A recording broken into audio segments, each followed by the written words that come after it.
मेरी आवाज आ रही है? देखो आओ ची मत आओ, शादी के बाद इतनी निकल पा रही। भाई मैं भी थोड़े दिन हरियाणा पढ़ा था तो वहां कहते हैं बोला तेरा दीवाना चांद तो तोड़ लावेगा, पर यूं बता धरती का चक्कर मेरा बाप लगावेगा। वहां की हीरोइन भी गजब है, वो कहती है कि बोल मेरा बाप क्यों लगावेगा, तेरे बाप ने के तू गंगा जी लेके जावेगा।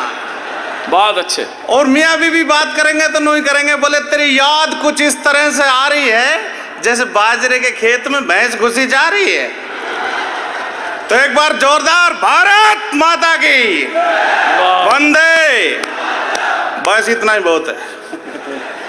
देखो मैं अपना परिचय देता हूं भाई, मेरा नाम है पीके मस्त, ड्यूटी मेरी गश्त, ढांचे से अस्त व्यस्त, इमारत हूं ध्वस्त, हौसलों से हूं पस्त। एक बार जोरदार ताली बजाओ, कॉमेडी करेंगे जबरदस्त। ताली बजानी में सिखा देता हूं आपको, ऐसे बजाओ जैसे बड़ा आदमी अफसर बजा रहा हो। देखो अच्छा, मतलब ये हाथ भिड़ने नहीं चाहिए। हाँ। मैंने एक से पूछ लिया कुमार भाई, हाँ। मगर भाई हाथ क्यों नहीं भिड़ रहे? वो बोला तू तो बावड़ा है, इन रेखाओं की वजह से मैं अफसर बना हूं, जोर से बजाऊंगा कोई सी डैमेज हो गई तो। चलो लोगे हाथ में हंसना भी सिखा देता हूं आपने। हंसो ऐसे जैसे पति हंस रहे हो। पति कैसे हंसता है मेरी तरफ देखो ध्यान से, ऐसे हंसेगा जैसे साले के माँ बाप मर गए हो।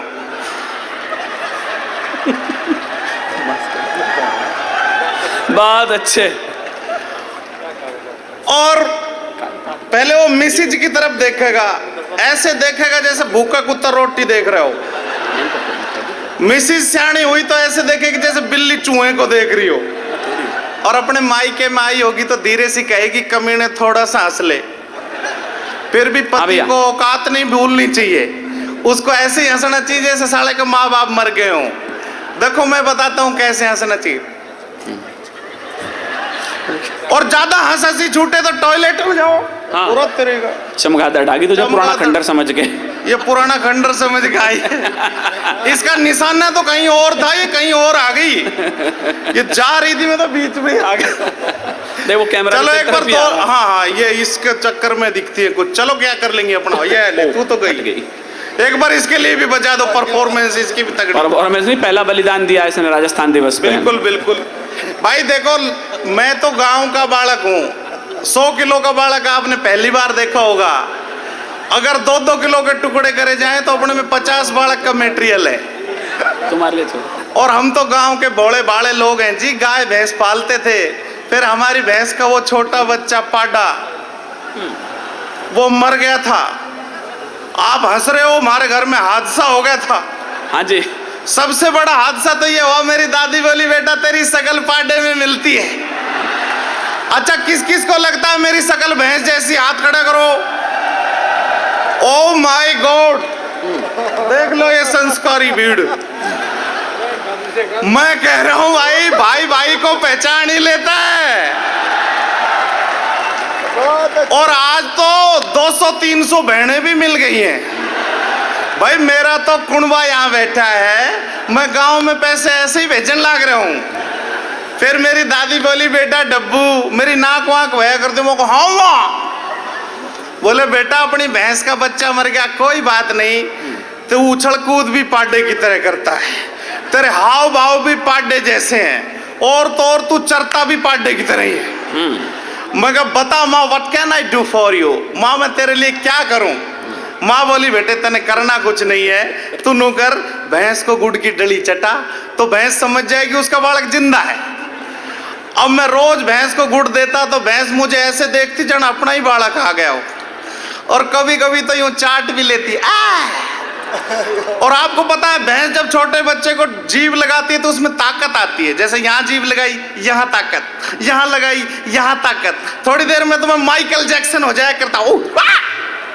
लेकिन मैं भी गांव का बालक, शाना बालक, मैं क्या करता, छोटी गुड़ की डली भैंस को, बड़ी खुद। आप ही बताओ जो भैंस का गुड़ खाएगा तो साले की शकल लापसी जैसी अपना आप हो जाएगी। और भैंस का गुड़ खाने से बहुत मोटे मोटे घूमड़े निकलते। मोटे घूमड़ों से मैं कभी नहीं घबराया। लेकिन ये घूमड़े बहुत बुरी बुरी जगह भी निकलते। लेकिन हाँ, जोर से बजा लो एक बार। हाँ, यो थोड़ा। चलो आगे की कहानी सुनाता हूँ। फिर मेरी दादी बोली, बेटा डब्बू कोई बात नहीं, तू भैंस को खिलाए जा। मैं गुड़ देता गया, भैंस मुझे अपना बालक समझने लगी, ज्यादा दूध देने लगी। तो वो एक्स्ट्रा दूध किसके हिस्से का था? उसके बच्चे के हिस्से का। मिलता किसको था? मुझे।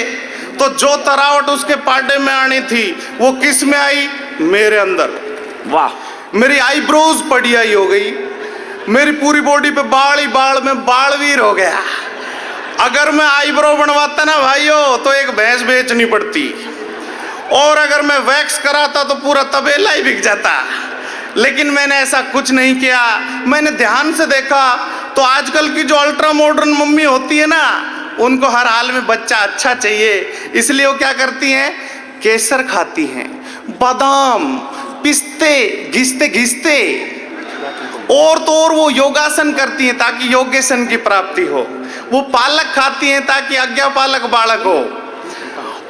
और घर में ऐसे ऐसे बच्चों की तस्वीर लगाती हैं, लाल बच्चों की, अंग्रेज बच्चों की, गाजरी बच्चों की, टमाटरी बच्चों की, ऑस्ट्रेलियन बच्चों की, जर्मन शेफर्ड बालकों की। बहुत अच्छा। और उन तस्वीरों को माएं देखती हैं तो लाल लाल टमाटर जैसा बालक होता है।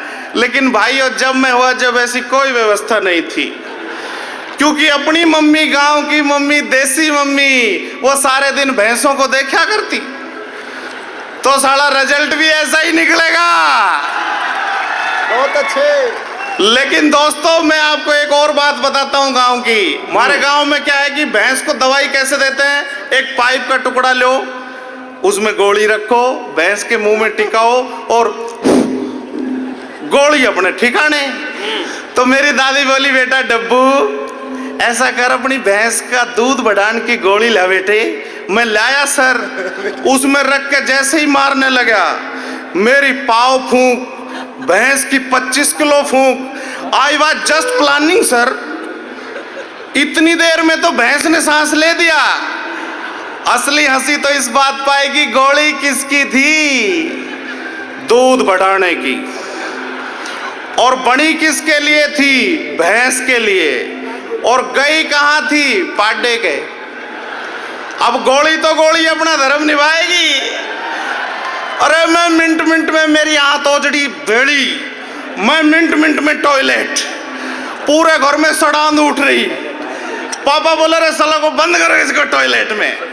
लेकिन कितनी भी विकट परिस्थिति हो, कोई ना कोई चीज अच्छी होती है। मेरे दोनों किडनी में स्टोन था, निकल गया। और तो और मेरे बचपन से कब्जी रहा करती। मैंने बहुत गोलियां ली, कैप्सूल ली, कभी कोई सफलता नहीं मिली।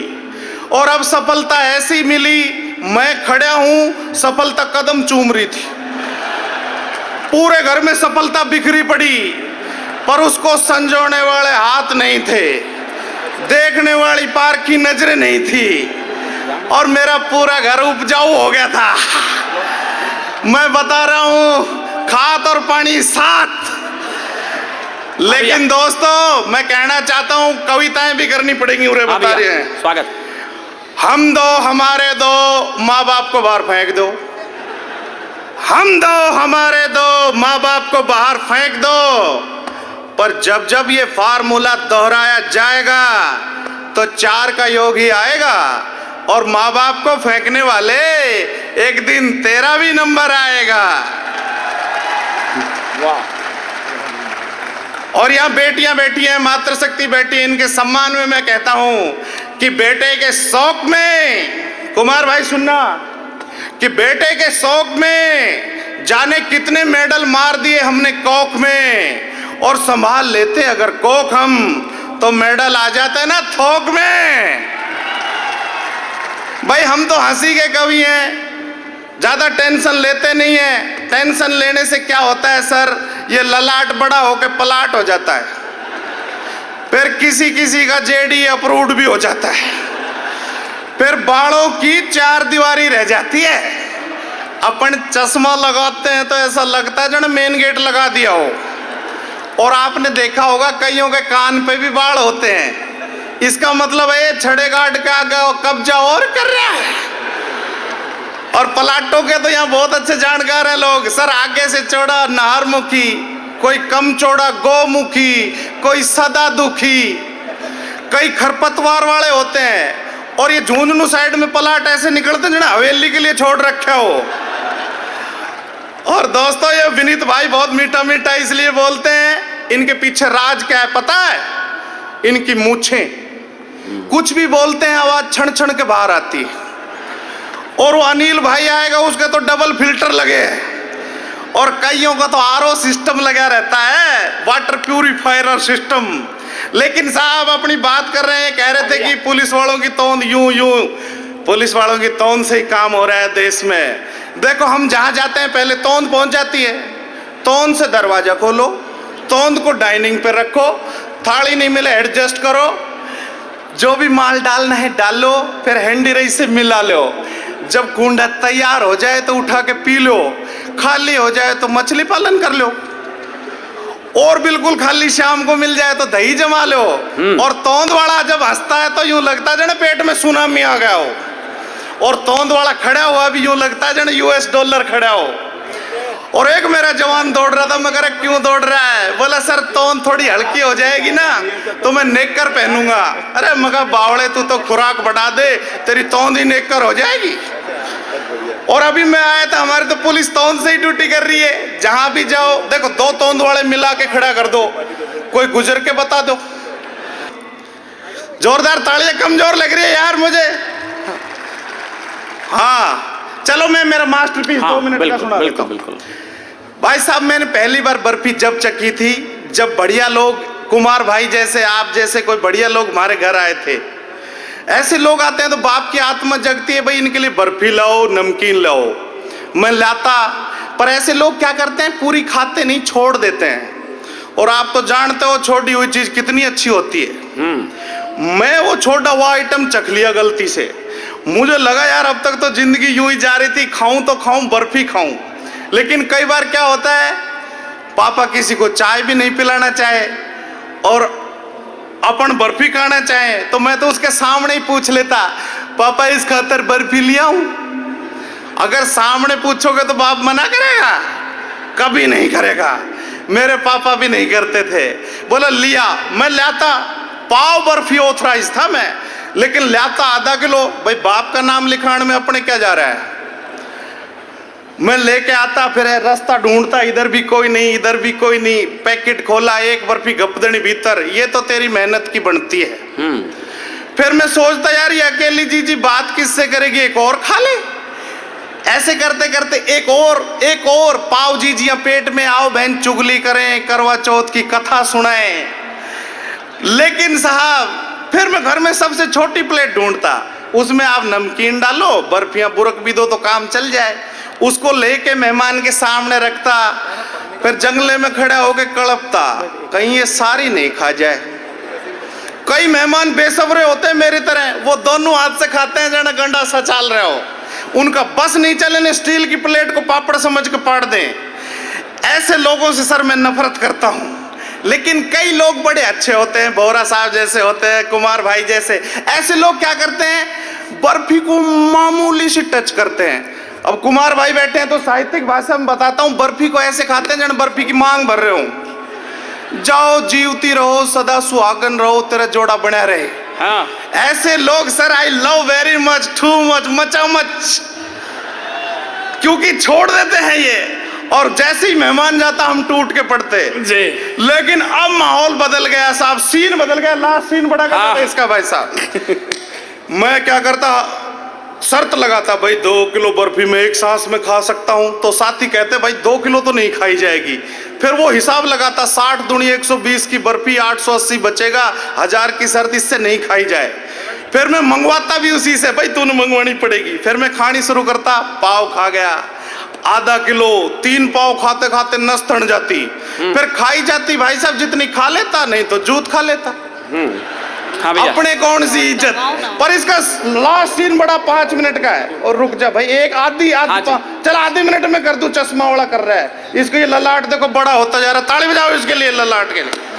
लो भाई लास्ट। अब मेरे पापा बोला देख तू नौकरी लग गया, लड़की देखिया। मगर पापा मैं तो कलेक्टर बनूंगा। बोला तेरा बाप भी बना, तू नौकर लड़की देखिया, पर एक बात का ध्यान रखना, सबकी बाण बेटी अपनी बाण बेटी। फिर मैंने दिमाग लगाया जो मेरे में था भी नहीं, कि सबकी बाण बेटी अपनी बाण बेटी तो मैं देखूंगा क्या। वहां सीन बड़ा गजब है, आखिरी सीन आधे मिनट का। सामने लड़की, इधर मेरे चाचा, इधर उसके पापा, दोनों बोल रहे हैं। बोले भाई साहब आओ अपना घर दिखाएं। सीन में कौन रह गया? सामने लड़की, बीच में मेज और मेज पे बर्फी। और जीवन जाए भाड़ में, अपना पूरा ध्यान बर्फियों पे। और ये पहलवानी हाथ जब बर्फियों की तरफ बढ़ता है तो 5-7 पीस लिए बिना नहीं टलता है। और मौका भी अच्छा था, वो कन्या माता नीचे देख रही। मैंने जैसे ही हाथ बढ़ाया तो वो बालिका विश्वविद्यालय, पता नहीं क्या गर्दन में मच्छर लड़ा क्या हुआ, उसने गर्दन ऊपर करी और अपनी चोरी पकड़ी गई। पर लड़कियां माताएं बहनें बहुत अच्छी होती हैं, वो भी बहुत अच्छी थी। उसने मेरी तरफ मुस्कुरा के देखा और एक ही बात बोली, चेप दे दे तो। लेकिन दोस्तों जाते जाते एक बात कहना चाहता हूं कि ये प्रोग्राम की नींव बड़ी अच्छी पड़ी है। यहाँ होने चाहिए प्रोग्राम। जो नींव पड़ी बलिदानों से, उसको नहीं हिलने देंगे। जो खिजा लाए उन मंसूबों को हरगिज नहीं पलने देंगे। अरे अब न सहेंगे, मिलके रहेंगे, हमको एकता प्यारी है। उठ बैठो राजस्थान के वीरों, निश्चित जीत तुम्हारी है, निश्चित जीत तुम्हारी है। बहुत अच्छा। और ये हक ऐसे ही नहीं मिलेंगे। थोड़ा भी छिन जाए तो दुनिया कितना चिल्लाती है, बिना रोए तो मैया भी दूध नहीं पिलाती है। अरे मिमियाने से कुछ ना होगा, सिंह गर्जना करनी होगी। शिथिल पड़े इस रुधिर जाल में, इच्छा शक्ति भरनी होगी। सिंह गर्जना हर गर्जन में होती सबसे भारी है। उठ बैठो भारत के वीरों, निश्चित जीत तुम्हारी है। बहुत अच्छे।